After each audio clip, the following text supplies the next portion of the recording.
both. Thank you so much for your time. Thanks for Thank you having for us. being here. Absolutely. Evan, I'm just curious because I feel like, especially a season one of a show is kind of like equal playing field for everyone, right? Because you've never played this character before, we've never seen it. Now we Mm. go, the end of the road, season four. Can you talk about what it was like returning for season four with this character compared to like season one? Like, did you understand this character fully? Were you still learning more in the final season? What was that like for you? Well, it's really interesting, this show in particular, because most shows have like a yarn and you just go further on the yarn. Whereas this show is looping back on itself all the time. And so even though it's been 4 seasons, now we are relating to things about Elliot's past that he never knew. And so it's all sort of like, in a way, he's more destabilized now than he has ever been. In fact, it's been a bit of a slide from stable to unstable over the course of the years. And especially now in the industry, like doing a show for 4 seasons is rare. Mhm. And getting to do a show like ours that pushed the envelope and it has been unprecedented for Hallmark is even more special. And when you're acting, you put so much of yourself into every episode, into every moment, that 4 years with a character is like, it's like half a lifetime. Mhm. Like I think we all know our characters so deeply by now, and even our directors in the final season, like they would be asking us questions about sort of what does the character think about this, because we've been in the shoes, in the skin of the character, and in the same token, it's been so rewarding to get to dive that deep and tell a story from that place. It's just like it's such a privilege. It's also super cool that the show is going to last in perpetuity. Like the work that we've done is not just going to disappear into the ether, and it's something that I'm going to be able to show my grandkids. And yeah, it's beautiful. Absolutely. No, so well said. Sadie, good to see you again. Good to see And you. I did kind of want to ask because we've spoken about this in past interviews, but now with like, season four, the final season, I'm just curious because like the time travel component, a show like this that has so many kind of elements, I think Evan said it really well too, where it's got a lot of things to love. Where would you say the time travel component ranks in terms of your favorite elements about working on this show? Would it be the number one, or is it still kind of the romance and the kind of the family component, so to speak? Hmm. That's a really good question.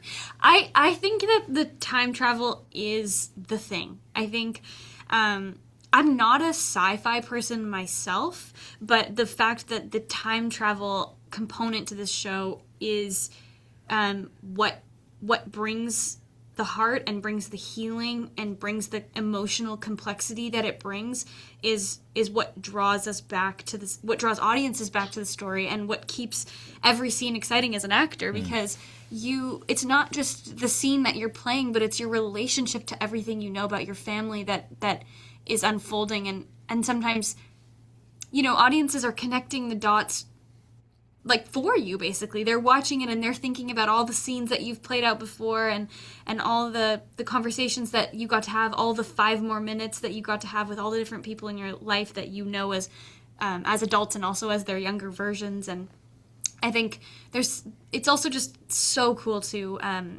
get to be like, in the 90s and the 70s, and these eras that have this sort of romance to them. And I don't necessarily mean romance like love, but just a sort of a romantic feeling to them, a nostalgic feeling. And to step into those worlds is so fun and creative. And yeah, I feel so lucky. And I have to say that is number one for me as an Yeah, no, actor. absolutely. And Evan, I wanted to ask you because I'm excited to ask you this now because you ended the last question with, people being able to see it over time, the shelf life and everything. And I find it interesting because we're talking about the audience a lot and everything, and there's different ways to watch things. And do you feel like you're thinking about the audience more as a storyteller now, where there's endless possibilities, where there's Hallmark Plus, there's a streaming service? Like, do you think like you're thinking about the audience more, like while you're making things, or do you still think about that after you wrap, so to speak? Hmm. That's an interesting question, man. I think that there is a danger to be thinking about the audience too much while you're creating something, because to some extent, the story that will grip people most isn't necessarily the story that they think they want. And so if you put the cart before the horse and you start prioritizing what you think the audience wants to see, what you end up with like audience would want certain answers, right? But audiences can't necessarily predict what the other questions that would lead other ways are. And it's our job as artists, I believe, to live in the question, because that's where the things are continually growing from, and that's where potential comes from. And that's like, if you look at nature, that's like it's ebullient, it's continuing to bubble up. And so I always feel like we want to take care of the audience, and so we have them in mind in terms of like wanting to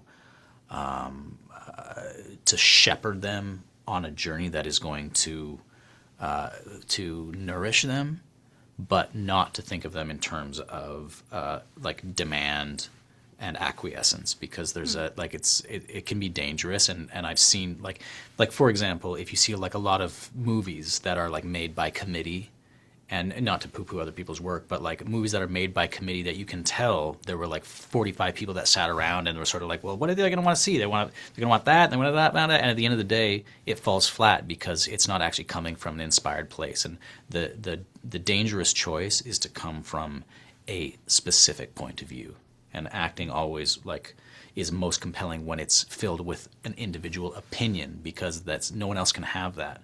But in the singularity of the opinion, that's where you get the universality as well, because like we're all having a singular point of view. You know what I mean? And I think that's what our writers do really well, and that's what our opportunity as performers is to do. And I've watched these guys do it, and that's what's magic to me. Interesting perspective. No, absolutely. And can't wait for people to see season 4 All the Way Home on Hallmark Channel. Good to see you both again. Thank you so much, and congratulations on the show. Thank you for tuning in to Popternative.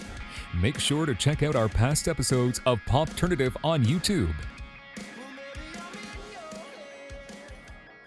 This has been an Autograph Communications production.